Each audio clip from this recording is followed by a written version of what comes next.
आज हम चैप्टर 3 जो कि हमारे पास सर्कुलर एंड रोटेशनल मोशन है उसका न्यूमेरिकल प्रॉब्लम 3.9 सॉल्व करेंगे।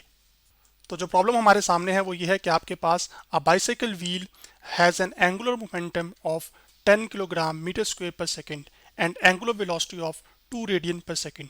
Find the value of its moment of inertia. यानी कि हमारे पास एक इस तरह का कोई बाइसाइकिल का व्हील है, यानी कि साइकिल का कोई व्हील है जिसका जो एंगुलर मोमेंटम है जो कि रोटेशन की वजह से होता है वो 10 kilogram metre square per second है। उसकी angular velocity 2 radian per second दी गई है। तो अब हमने ये बताना है कि इसका मोमेंट ऑफ इनर्शिया कितना होगा। तो ये जो एंगुलर मोमेंटम होता है हमारे पास, इसको हम रिप्रेजेंट करते हैं एल के साथ, जो मैंने यहाँ पे लिख दिया। Angular momentum equal to capital L और उसकी वैल्यू हमें दी गई है वो है 10 kilogram metre square per second. तो किलोग्राम मैंने लिख दिया, फिर मीटर स्क्वायर लिख दिया और उसके बाद पर सेकंड। अब जो एंगुलर वेलोसिटी है जो कि कितनी एंगुलर डिस्प्लेसमेंट कवर होती है 1 सेकंड में, उसको कहते हैं। तो वो जो एंगुलर वेलोसिटी हमें यहाँ पर वो दी गई है वो कितनी है, 2 रेडियन पर सेकंड। पर सेकंड का मतलब एस की पावर यहाँ पर -1 है। तो यहाँ पे लिख लेता हूँ। सबसे पहले सिंबल लिख लेते हैं। तो एंगुलर वेलोसिटी का जो सिंबल है वो आपको पता है कि वो क्या होता है, ओमेगा, और वो इक्वल टू होगा इस प्रॉब्लम के लिए 2 रेडियन पर सेकंड। तो रेडियन लिख लिया और साथ आ जाएगा पर सेकंड एस की पावर -1। अब हमने ये बताना है कि इस बाइसाइकिल व्हील का मोमेंट ऑफ इनर्शिया कितना है। तो जो मोमेंट ऑफ इनर्शिया है उसको हमने मालूम करना है। तो मोमेंट ऑफ इनर्शिया लिखूंगा और साथ इक्वल टू लिखूंगा यहाँ पर।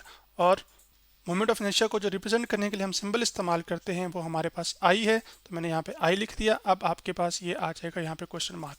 जबकि मोमेंट ऑफ इनर्शिया क्या होता है कि कोई चीज़ कितना रजिस्ट करती है कि उसमें रोटेशन पैदा ना की जा सके।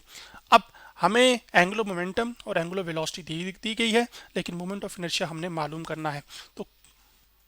तो हम क्या करेंगे कि एंगुलर मोमेंटम की जो हमारे पास एक इक्वेशन है जिसमें वो मोमेंट ऑफ इनर्शिया से रिलेट होता है एंगुलर वेलोसिटी के साथ, वो ये है कि angular momentum is equal to moment of inertia times angular velocity. तो हम इस एक्सप्रेशन में आपके पास जिसको मैथमेटिकल लिखा जाए तो वो असल में बराबर आ जाएगा। एंगुलर मोमेंटम एल से लिखा जा रहा है, मोमेंट ऑफ इनर्शिया आई से, जबकि एंगुलर वेलोसिटी ओमेगा से। तो अब आपके पास यहाँ पर ये एल और ओमेगा की वैल्यू हमें पता है। तो ये ओमेगा जो इधर मल्टीप्लाई हो रहा है ये दूसरी साइड पर जाकर डिवाइड हो जाएगा। तो यूँ हमारे पास आई की जो वैल्यू है यानी कि मोमेंट ऑफ इनर्शिया की वैल्यू वो निकल कर आ जाएगी। तो वो मैं कर भी देता हूँ। तो आई हमारे पास आ जाएगा equal to L over omega. तो यहाँ पे मैं आई लिखता हूँ। आई इक्वल टू आ जाएगा हमारे पास एल और ओवर ओमेगा। अब आपके पास चूंकि राइट हैंड साइड या लेफ्ट हैंड साइड एक दूसरे के इक्वल थी तो मैंने लेफ्ट हैंड साइड पहले लिख ली और राइट हैंड साइड बाद में। अब एल की जो वैल्यू है हमें मालूम है, तो मैं एल की वैल्यू यहाँ पे पुट कर देता हूँ जो कि कितनी है 10। तो मैंने 10 पुट कर दिया। जबकि जो ओमेगा है इसकी वैल्यू कितनी है 2।